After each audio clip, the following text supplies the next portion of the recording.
মরো যাহারা মরো, বেঁচে থাকার চেয়ে মরাই যে অনেক ভালো, অনেক ভালো।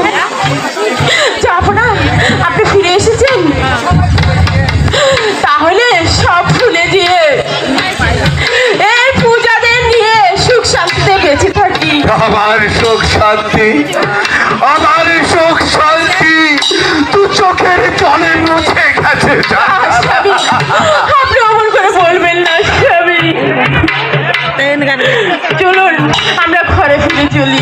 তুমি বুঝবে না জাহানারা, তুমি বুঝবে আমার দুঃখ শুনলে তুমি যে আর সহ্য করতে পারবে না। বলুন স্বামী, কি হয়েছে আমাকে খুলে বলুন স্বামী। তাহলে শুনো, খুদার আশীর্বাদে পরিবারের আশীর্বাদে আমরা পুত্র সন্তান লাভ করব, কিন্তু সে পুত্রের পরমায়ু মাত্র 12 দিন। স্বামী, মা হয়ে আমি এই জয় কিভাবে সহ্য করব? আমি বলেছিলাম না রানী, চালা সহ্য করতে পারবে না।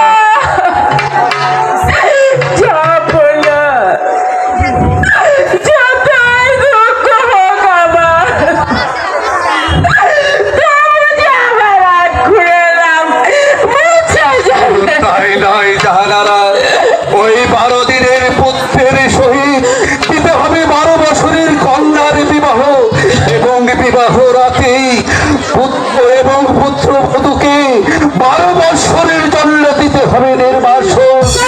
তা না হলে যে তাকে জীবিত রাখা যাবে না, যাবে না।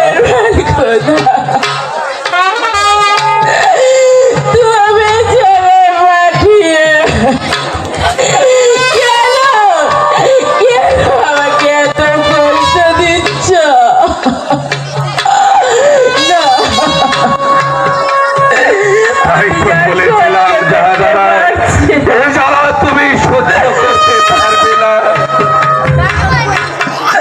আমি সব সহ্য করবো স্বামী। তবু তো আমাদের আটখুড়া নাম মুছে যাবে। জাহানারা, তুমি এখানে একটু অপেক্ষা করো, আমি ওই প্রজাদের মাঝে এই সংবাদটা দিয়ে আসি।